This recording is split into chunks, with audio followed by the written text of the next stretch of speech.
Vous êtes-vous déjà demandé pourquoi certains médicaments que vous prenez depuis des années, sans jamais poser de questions, pourraient en réalité menacer votre santé cérébrale? Peut-être que vous, ou un parent âgé, utilisez un anti-inflammatoire pour les douleurs chroniques, un petit comprimé contre l'incontinence, ou encore un traitement pour calmer l'anxiété ou les sautes d'humeur. Rien de bien méchant, non? Et pourtant, c'est là que réside le danger. Ce que je vais vous dire aujourd'hui pourrait littéralement sauver des vies. Et ce n'est pas une exagération. Chaque jour, des millions de personnes âgées prennent des médicaments qui, pris isolément, semblent inoffensifs. Mais ensemble, et à long terme, ils forment une tempête silencieuse dans le cerveau. Un cocktail discret, mais redoutable. Et le pire, la majorité des patients, et même certains médecins, n'ont pas conscience du risque. Il ne s'agit pas de diaboliser les médicaments. Ils ont tous une utilité, et souvent, ils soulagent, ils aident, ils réparent. Mais dans le cerveau qui vieillit, certaines molécules peuvent provoquer l'inattendu, des AVC silencieux.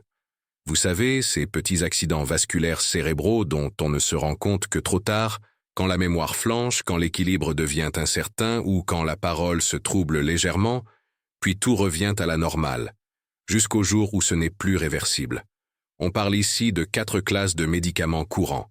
D'abord, les anti-inflammatoires non stéroïdiens, comme l'ibuprofène, qu'on prend souvent sans réfléchir. Ensuite, les anticholinergiques pour l'incontinence, très utilisés chez les personnes âgées. Puis, les corticoïdes systémiques, souvent prescrits pour des maladies inflammatoires. Et enfin, les antipsychotiques, même à faible dose, utilisés pour calmer les troubles du comportement. Ces 4-là, ensemble ou séparément, peuvent tripler le risque d'AVC silencieux.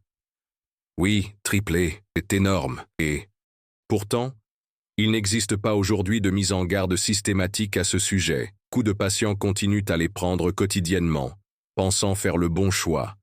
Et les professionnels de santé, parfois pressés ou débordés, n'ont pas toujours le temps d'évaluer les effets à long terme sur le cerveau vieillissant.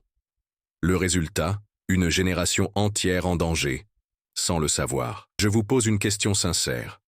Combien d'entre vous ont déjà eu un parent qui a commencé à devenir confus, à oublier des choses simples, à changer brusquement de comportement? On met ça sur le compte de l'âge, du stress ou d'un début d'Alzheimer. Mais dans certains cas, ce sont ces AVC silencieux, répétés, qui déconnectent peu à peu les circuits du cerveau. Et le problème, c'est qu'on ne les voit pas venir. Pas de douleur soudaine, pas de paralysie du visage, pas de bras qui tombent. Juste une petite baisse d'énergie, une maladresse, un mot qu'on oublie, et on passe à autre chose. Mais le cerveau, lui, enregistre le coup. Et chaque épisode le fragilise un peu plus. Ce que les études récentes montrent, c'est que ces médicaments peuvent altérer la microcirculation du cerveau. Ils modifient la pression, l'inflammation interne, la communication entre les neurones. Et dans un cerveau déjà plus vulnérable, à cause de l'âge, du diabète, de l'hypertension, le seuil de tolérance est beaucoup plus bas. Le moindre déséquilibre peut déclencher un mini-AVC. Le terme AVC silencieux est terrifiant, car il cache sa gravité. Silencieux mais pas inoffensif. C'est comme une fuite lente dans une canalisation. Au début, on ne voit rien. Puis un jour, tout s'effondre. La mémoire, l'humeur, l'autonomie. Et on se dit, il a vieilli d'un coup. Mais non, il a été affaibli petit à petit par des facteurs invisibles. Alors pourquoi en parler aujourd'hui? Parce qu'il est encore temps. Parce que la médecine ne doit pas seulement soigner, elle doit prévenir. Et parce que vous avez le droit de savoir. Savoir que certains médicaments prescrits avec de bonnes intentions peuvent, sur le long terme, faire plus de mal que de bien, surtout quand il s'agit de votre cerveau. Imaginez une personne de 75 ans, active, autonome, qui commence à prendre de l'ibuprofène tous les jours pour des douleurs aux genoux. Puis, un peu plus tard, elle ajoute un médicament contre les fuites urinaires. Quelques mois passent, elle a du mal à dormir. Son médecin lui prescrit un petit tranquillisant. Rien de bien, méchant, n'est-ce pas? Et pourtant, cette combinaison banale pourrait suffire à fragiliser les vaisseaux cérébraux, à provoquer des lésions microscopiques. Et un jour, un AVC silencieux. Ce n'est pas un scénario rare. C'est le quotidien de milliers de familles. Et souvent, quand les premiers signes apparaissent, oubli fréquent, fatigue, confusion, on pense à la vieillesse, à la solitude, à une dépression. Mais on oublie de regarder dans l'armoire à pharmacie. On oublie que le cerveau a aussi ses limites, surtout quand on l'inonde sans le savoir de substances qui bloquent, excitent ou compriment ses connexions. Et vous savez ce qui est encore plus inquiétant? Que ces effets ne sont pas toujours notés sur les notices, sont rarement expliqués en consultation. Et il faut souvent creuser dans les études scientifiques pour comprendre ce lien entre médicaments et AVC silencieux. Autrement dit, c'est un savoir qui reste confiné, alors qu'il devrait être partagé avec chaque patient, chaque famille.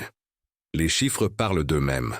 Des études récentes montrent que l'utilisation prolongée d'anticholinergiques peut doubler ou tripler le risque de troubles cognitifs. Les corticoïdes, quant à eux, augmentent la pression artérielle et fragilisent les vaisseaux.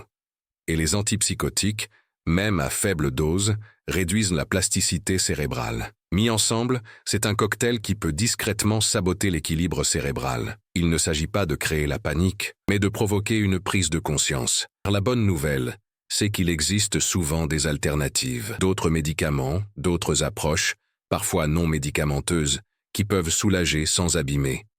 Mais encore faut-il poser les bonnes questions à son médecin. Encore faut-il oser parler de ces risques, que beaucoup ignorent encore. Et c'est là que commence la vraie prévention. Quand un patient revient chez son médecin et demande « Est-ce que ce médicament peut affecter ma mémoire? Est-il sûr pour mon cerveau? Existe-t-il une autre option ?» Ces simples questions peuvent changer le cours d'une vie, car elles ouvrent la porte à une discussion, à un ajustement, à une attention plus fine. Je le dis souvent à mes patients. Ce n'est pas parce qu'un médicament est commun qu'il est inoffensif. Ce n'est pas parce que vous l'avez toujours pris que vous devez continuer. Le cerveau, surtout après 60 ans, mérite une vigilance particulière. Il devient plus sensible aussi à une substance chimique, plus lent à éliminer les toxines, plus vulnérable aux agressions. Il faut aussi savoir que certains effets secondaires mettent du temps à apparaître. Ce ne sont pas des réactions immédiates. Parfois, ce n'est qu'après des mois, voire des années, qu'on remarque que quelque chose ne va pas. Et on ne pense pas à faire le lien avec ce petit comprimé pris chaque matin, presque machinalement. Le cerveau est un organe extraordinaire, mais aussi fragile. Il a besoin d'un bon sommeil, d'une alimentation adaptée, d'une stimulation mentale, mais aussi d'un environnement chimique stable. Trop de médicaments désorganisent cette stabilité. Trop de mélanges, trop de répétitions, trop de longues prescriptions sans réévaluation. C'est pour cela qu'il faut revoir régulièrement ces traitements, surtout après 65 ans. Ce n'est pas une question de méfiance envers la médecine, bien au contraire. C'est une manière intelligente, préventive, humaine de prendre soin de soi, de protéger ce qu'on a de plus précieux, notre autonomie, notre clarté mentale, notre capacité à rester nous-mêmes. Prenons un instant pour parler de ce que signifie réellement un AVC silencieux. Contrairement à l'AVC classique que tout le monde redoute, celui qui paralyse un côté du corps ou altère la parole, l'AVC silencieux ne laisse souvent aucun signe visible immédiat, mais il laisse une trace, une cicatrice dans le cerveau. Et à force d'en accumuler, ce sont des fonctions entières qui commencent à décliner. On parle ici de troubles subtils mais réels. Une baisse de la mémoire à court terme, des pertes d'équilibre inexpliquées, une difficulté à suivre une conversation, à prendre des décisions simples. Des symptômes qu'on met souvent sur le compte du vieillissement naturel, alors qu'ils pourraient très bien être les conséquences de lésions évitables. C'est cette confusion qui rend les AVC silencieux si dangereux. Et le pire, qu'ils sont souvent découverts par hasard, lors d'un scanner prescrit pour une autre raison. Oh, on voit des petites lésions anciennes, probablement des AVC silencieux, dit le radiologue. Et là, tout s'éclaire, ces changements de comportement, cette fatigue chronique, ces absences de quelques secondes, ce n'était pas que le temps qui passe, c'était le cerveau qui se battait pour fonctionner avec moins de ressources. Quand je partage ces informations avec mes patients, la réaction est presque toujours la même, l'étonnement. Mais pourquoi personne ne m'en a parlé ? C'est une question légitime, et la réponse est complexe. Ce n'est pas par négligence. C'est souvent parce que la médecine avance vite, que l'on traite les urgences visibles, que les connaissances sur le cerveau vieillissant sont encore en pleine évolution. Mais justement, c'est maintenant qu'il faut agir, parce que les connaissances, nous les avons. Et elles montrent clairement que certains médicaments doivent être utilisés avec une extrême prudence chez les personnes âgées. Pas arrêter brutalement, non, mais réévaluer, réfléchir, peser, avec une seule question en tête, ce traitement est-il encore nécessaire? Et si oui, à quel prix? Je me souviens d'une patiente, Madame L, 68 ans, vive, drôle, qui venait pour des pertes d'équilibre. Après discussion, on découvre qu'elle prend un anti-inflammatoire quotidien, un anticholinergique depuis 3 ans, et un petit calmant pour l'aider à dormir. Aucun médecin ne lui avait jamais parlé du lien possible avec ses troubles. Une simple révision de son traitement a suffi pour améliorer son état. Elle a retrouvé de l'énergie, et surtout, de la confiance. Cela, la vraie médecine.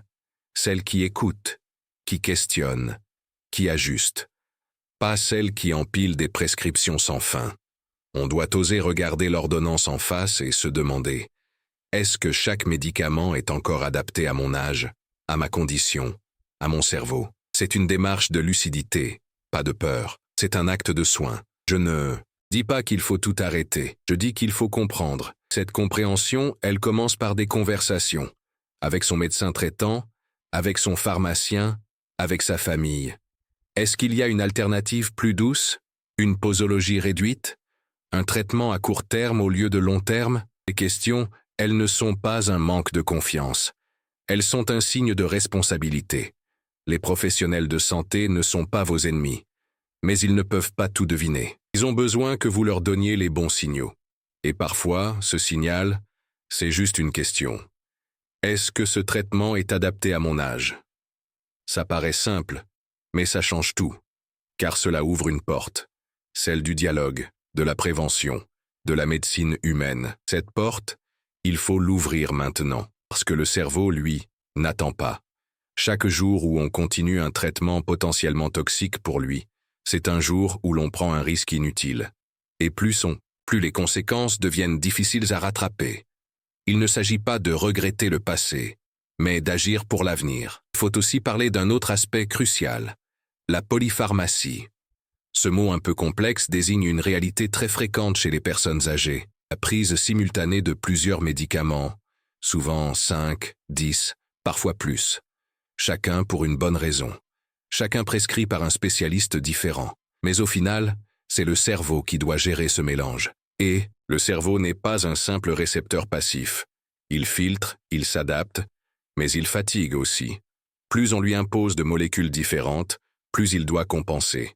Et à un certain moment, il ne suit plus. Là que les effets secondaires se multiplient. Que les AVC silencieux se glissent dans l'ombre. Que l'on commence à voir des confusions, des pertes d'appétit, des chutes inexpliquées. Combien de fois ai-je vu des patients hospitalisés pour des chutes accidentelles, qui, après analyse, est liée à une interaction médicamenteuse ou à un AVC silencieux provoqué par un traitement inadapté? Trop souvent. Et chaque chute, chaque perte d'équilibre peut entraîner une fracture, une hospitalisation, une perte d'autonomie, un effet boule de neige difficile à stopper. Ce que je vous dis là, ce n'est pas pour faire peur, c'est pour vous rendre acteur. Vous avez le droit de poser des questions, vous avez le droit de demander un bilan de vos traitements. Vous avez même le droit de dire « Je ne me sens pas bien avec ce médicament » sans avoir à vous justifier. Parce que c'est votre corps, votre cerveau, votre vie. Et c'est exactement ce qu'on oublie trop souvent. La médecine n'est pas une autorité, c'est un accompagnement. Aucun médecin ne devrait vous imposer un traitement sans vous expliquer les alternatives, les bénéfices, mais aussi les risques. Et vous n'êtes pas un simple patient. Vous êtes un partenaire actif de votre santé. Vous avez une voix. Et cette voix est essentielle, surtout quand il s'agit de préserver votre autonomie. Parce que ce qui est en jeu ici, ce n'est pas juste un petit effet secondaire.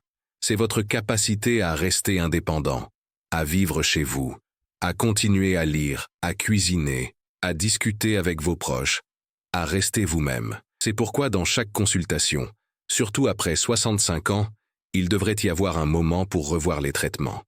Un vrai moment, pas juste une vérification rapide. Un temps pour se demander « est-il encore utile ? Existe-t-il une option moins agressive pour mon cerveau ? Est-ce que mes troubles récents pourraient être liés à l'un de ces médicaments ?» Et parfois, la réponse est oui. Parfois, c'est aussi simple que d'arrêter un comprimé pour voir si les symptômes s'atténuent. Parfois, il faut faire une imagerie cérébrale pour vérifier s'il y a eu des lésions. Mais dans tous les cas, cela commence par une vigilance partagée. Médecins et patients, côte à côte, à la recherche de la meilleure option. On pense souvent que vieillir, c'est accepter une lente dégradation. Mais non. Vieillir, c'est s'adapter, s'écouter et surtout, prévenir. On ne peut pas tout éviter, bien sûr. Mais on peut éviter une partie des AVC silencieux. On peut limiter les traitements toxiques. On peut protéger notre cerveau, même après 70 ou 80 ans. Je sais que beaucoup d'entre vous aiment leur routine. Le petit comprimé du matin, la pilule du soir. C'est rassurant, c'est familier. Et parfois, qui nous rassure peut aussi nous affaiblir. Et il faut le courage de remettre les choses en question, de regarder cette routine en face et de se demander si elle est vraiment bonne pour nous. J'aimerais que vous reteniez une chose essentielle. Le cerveau ne prévient pas toujours quand il souffre. Il s'adapte, il compense, il cache ses faiblesses qu'à ce qu'il n'y arrive plus. Et ce moment peut survenir brutalement ou de manière insidieuse. D'un jour à l'autre, ce parent qui vous reconnaissait parfaitement commence à vous regarder sans comprendre. Ce n'est pas une fatalité. C'est souvent le résultat d'années de micro-agressions invisibles. Quand on parle d'AVC, tout le monde pense à une urgence dramatique, à l'appel au secours, à l'ambulance. Mais les AVC silencieux n'offrent pas ce luxe. Ils s'accumulent dans l'ombre. Et quand on les découvre, le mal est déjà fait. Il faut donc agir en amont. Être proactif, poser les bonnes questions pendant qu'il en est encore le temps, c'est maintenant. Pas demain, pas quand la situation se dégrade. Maintenant, pendant que votre mémoire fonctionne, que vos jambes vous portent, que votre esprit est encore vif, c'est le moment de faire le tri, de revoir ce que vous mettez dans votre corps chaque jour, et de vérifier si cela vous aide réellement ou si cela pourrait, en silence, vous nuire. Je vous le dis avec tout le respect que j'ai pour la médecine que je pratique depuis des années. Nous devons redevenir humbles face au cerveau. Nous ne le comprenons pas encore totalement. Mais nous savons une chose. Il est sensible, surtout en vieillissant. Et il mérite qu'on le protège avec autant d'attention que notre cœur ou nos poumons. Ce que je vous propose aujourd'hui, ce n'est pas un arrêt brutal ni une peur exagérée. C'est une prise de conscience, une discussion ouverte avec votre médecin. Un moment d'introspection honnête, une vérification simple de ce que vous prenez, et une décision partagée sur ce qui est vraiment utile, et ce qui peut être allégé ou remplacé. Si vous avez un proche âgé, prenez le temps d'ouvrir cette conversation. Allez chercher cette liste de médicaments. Notez les noms. Posez des questions. Cherchez à comprendre. Vous pourriez être surpris de ce que vous découvrirez. Et peut-être vous éviterez un AVC silencieux. Peut-être vous offrirez quelques années de lucidité de plus à quelqu'un que vous aimez. Et si c'est vous-même qui êtes concerné, ne soyez pas gêné de poser ces questions. Vous avez le droit d'être curieux, d'être prudent, d'être exigeant. Ce n'est pas de la défiance, c'est de la responsabilité. Et c'est aussi ça, prendre soin de sa santé. Rappelez-vous, le cerveau ne fait pas de bruit quand il souffre. Il ne se plaint pas, il s'éteint petit à petit en silence. Mais vous pouvez faire du bruit pour lui. Vous pouvez parler, questionner, prévenir. C'est votre voix, votre vigilance, votre lucidité qui feront la différence. Chaque AVC silencieux évité est une victoire pour l'autonomie, pour la mémoire, pour la dignité. Ce ne sont pas que des statistiques, ce sont des vies, des histoires, des familles qui restent unies, des grands-parents qui continuent à raconter leurs souvenirs, des personnes âgées qui gardent leur place dans le monde, debout, dignes, présentes. Alors, s'il vous plaît, prenez ce message au sérieux, partagez-le, parlez-en, ouvrez les yeux sur ce que vous prenez, sur ce que vos proches prennent. Un simple comprimé, pris chaque jour sans y penser, peut être la clé de votre avenir, ou le début d'un glissement que l'on ne verra pas venir. Vous méritez mieux que le silence. Vous méritez la clarté, l'écoute et surtout, la prévention.